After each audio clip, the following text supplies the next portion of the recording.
UPSC Hindi के study platform में आप सभी का स्वागत है। तो आज जो हम लोग पढ़ने वाले हैं वो पढ़ने वाले हैं पंचायती राज इंस्टीट्यूशन से रिलेटेड कौन कौन सी कमेटियां बनी और उस पर हमेशा से प्रश्न पूछे जाते हैं। तो आज हम लोग 4 की बात करेंगे और एक प्रश्न यहाँ पर मैं आपसे पूछूंगा। तो पहला बनता है बलवंत राय मेहता कमेटी। 1957 1957 में बनी थी। अशोक मेहता 1977 में बनी थी। GV के राव कमेटी 1985 यानी कि 1985 में बनी थी। LM सिंघवी 1986 में बनी थी। और एक प्रश्न यहाँ पर आपके लिए है कि थुंगन कमेटी किस वर्ष आई थी। तो थुंगन कमेटी का आप लोग कमेंट बॉक्स में आंसर करेंगे और इससे रिलेटेड जो भी प्रावधान है वो आप पढ़ेंगे। थोड़ा सा इसके बारे में जानते हैं। चलिए, बलवंत राय मेहता कमेटी के बारे में जानते हैं कि 1957 में आने वाली बलवंत राय मेहता कमेटी एग्जामिनेशन में कम से कम 7 से 8 बार पूछी गई है और हमेशा कभी भी किसी भी एग्जाम में पंचायती राज से रिलेटेड प्रश्न जरूर पूछे जाते हैं, चाहे फिर वो अमेंडमेंट्स को लेकर हो कि इनको कब जोड़ा गया संविधान में, या पंचायती राज को कब उसमें महिलाओं को आरक्षण दिया गया, किस आर्टिकल्स के थ्रू, ठीक है, और कौन से शेड्यूल में रखा गया। तो सारी चीज़ें पूछी ही जाती हैं। तो बलवंत राय मेहता कमेटी के बारे में जानते हैं कि लोकतांत्रिक विकेंद्रीकरण का शब्द का प्रयोग सबसे पहले यहीं पर किया गया। तो इंग्लिश में जानेंगे इसको कि डेमोक्रेटिक डिसेंट्रलाइजेशन शब्द का प्रयोग सबसे पहले BR मेहता कमेटी में किया गया। जिला कलेक्टर को जिला परिषद का अध्यक्ष बनाए जाने की सिफारिश की गई। त्रिस्तरीय पंचायती राज व्यवस्था की स्थापना की गई। तो डायरेक्टली प्रश्न इस पर पूछा जाता है कि त्रिस्तरीय पंचायती राज व्यवस्था की स्थापना किस आधार पर की गई। तो बलवंत राय मेहता कमेटी की सिफारिश थी कि इस तरह का काम किया जाए। इसमें क्या होता था, ग्राम स्तर पर यानी कि गांव के स्तर पर प्रत्यक्ष चुनाव किया जाता था। वहीं ब्लॉक स्तर और जिला परिषद का गठन करना था कि एक ब्लॉक स्तर पर एक आपका पंचायत होगी और दूसरी जो होगी लास्ट वाली वो आपकी जिला स्तर पर होगी। तो ब्लॉक स्तर को पंचायत समिति बोलते हैं और जिला स्तर पे जिला परिषद बोलते हैं। इन दोनों का ही चुनाव अप्रत्यक्ष चुनाव होता है, याद रखिएगा, ठीक है।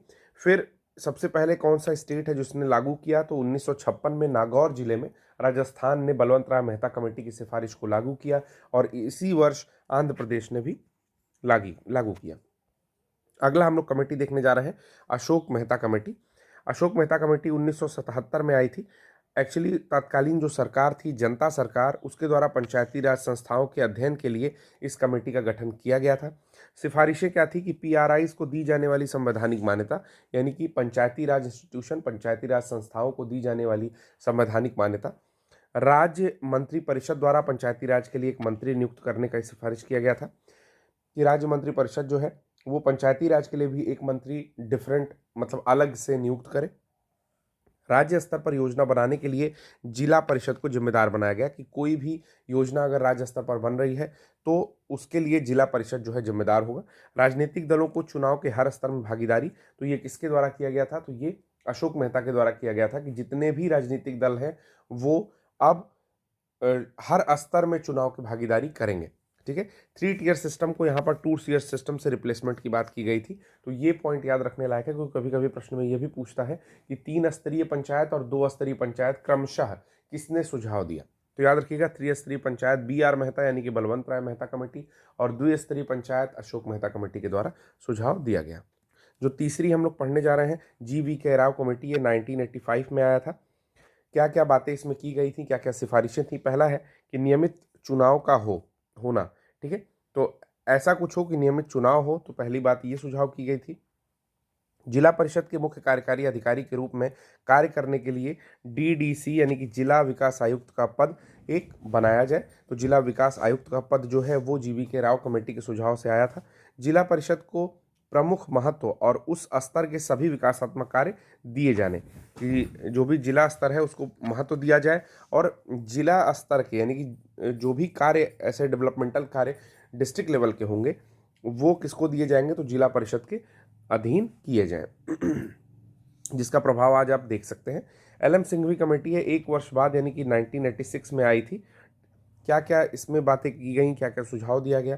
तो राजीव गांधी द्वारा लोकतंत्र और विकास के लिए PRIs के पुनरुत्थान हेतु इसका गठन किया गया, यानी कि पंचायती राज इंस्टीट्यूशन या पंचायती राज संस्थाओं के पुनरुत्थान करने के लिए राजीव गांधी के द्वारा इसका गठन किया गया। और PRIs के लिए संवैधानिक मान्यता की मांग की गई कि भाई पंचायती राज इंस्टीट्यूशन को हम लोग संवैधानिक मान्यता देना चाहिए, ठीक।